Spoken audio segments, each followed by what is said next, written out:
Iran war. It's official. There is absolutely zero trust between Iran and United States negotiators. Yesterday, if you do recall, Iran made the decision to strike three different commercial vessels traveling through the Strait of Hormuz. This is something that I covered on the show last night. I then said on the show that the United States was undertaking what will be considered by today the biggest strike against Iran since the MOU was signed. What happened? Exactly what I said would happen. The biggest strike we've seen yet. Massive strikes all throughout last night, targeting Iran, crushing blows to their military. And what happens next? Well, Iran goes ahead and strikes both Bahrain and Kuwait. So now we got this back and forth going, and guess what's new? We have now announced that we are continuing the strikes. In fact, throughout all of today, we've been continuing strikes against Iran, continuing them. And those strikes will be continued throughout the night. Likely, Iran, while I am speaking, is getting pummeled into the ground. So, the ceasefire, it's dead. It's completely dead, and it's no longer me just telling you it's dead. It's now Donald Trump saying it's dead. In an official statement, Donald Trump said that the ceasefire, as far as he considers it, is over. There is no longer any mutual trust between the United States and Iran.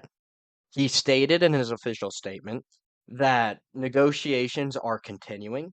We still have negotiators trying to talk to Trump, trying to talk to Iran to figure out some kind of peace deal. However, Trump said that these negotiations aren't happening like they were before.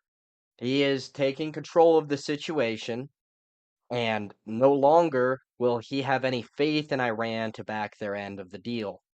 So, basically, the strike against these commercial vessels has led to the United States now having proper reasoning to fully be at war with Iran again.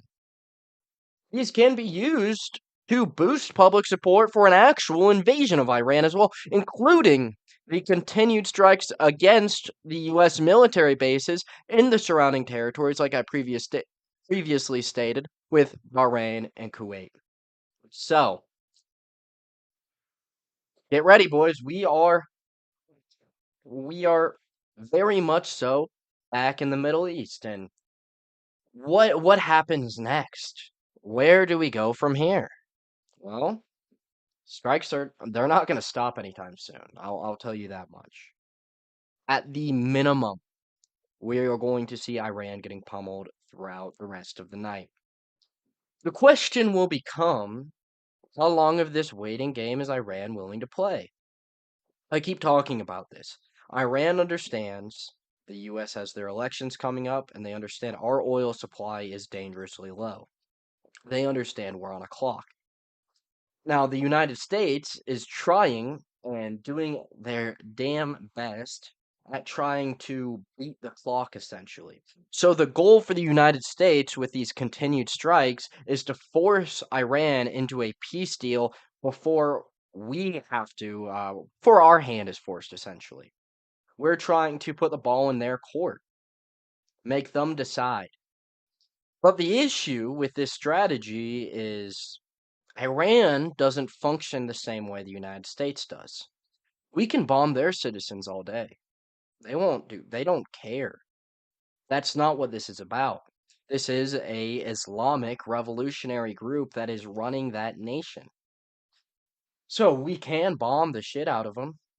We can put them in a position where almost any nation in the world would be uncomfortable continuing a conflict which they are clearly losing, and losing a great deal of infrastructure and manpower to that. But Iran is in a situation where, again, it's an authoritarian regime. The voice of the people will not, and I repeat, the voice of the people will not force Iran into a peace deal. As long as there are still Islamic revolutionaries, they can continue the fight. They can get bombed all day. The pure question is, how long can their infrastructure hold? So that is the situation in Iran. What happens next? I fully assume that negotiations, despite what Trump is saying, that he has lost his patience. He is starting to believe that this is not a nation that can be negotiated with, and they need to just be or excuse me, they need to just be crushed. Despite that, the negotiations will certainly continue because there still won't be enough US support to do any kind of legitimate invasion. This isn't a nation where you can get a regime change by killing their leaders. We already tried that. We took out their entire command network in the very first, what was it, day? First week of the conflict. Everybody was dead. Everybody in their command structure was dead. But they just kept going because there were still revolutionaries willing to go on. I mean, it's part of their culture. It's part of the Islamic culture to die in battle. It's considered to be quite honorable. So they're willing to go through these strikes. But since you can't just take out their command structure and flip the regime into something else, the only way to change the regime is to legitimately occupy the territory, which means full boots on ground, full scale invasion, and an occupation period, which will likely take a great deal of time. And that's just not an investment the United States is going to be willing to do at the moment.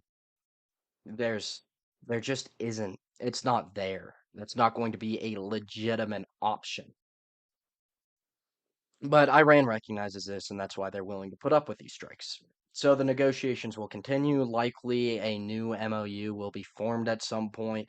Likely parts of that MOU will once again get broken. Likely Israel will be forced into a position where they're being told by both sides to stop occupying southern Lebanon, which is something they will refuse to do. So because the goals of each side, oh, there's three major parties, as I've been talking about, the United States, Israel, and Iran.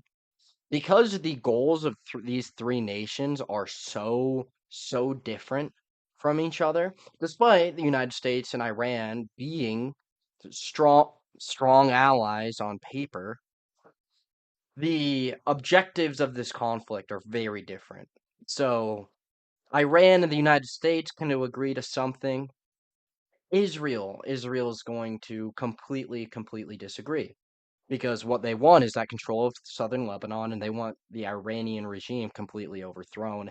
And obviously, that's never going to happen through peace talks. So we'll see. This conflict is likely going to be ongoing. Don't be surprised if it's still going on throughout the now very present election cycle. And don't be surprised if that election cycle is the thing that ends it.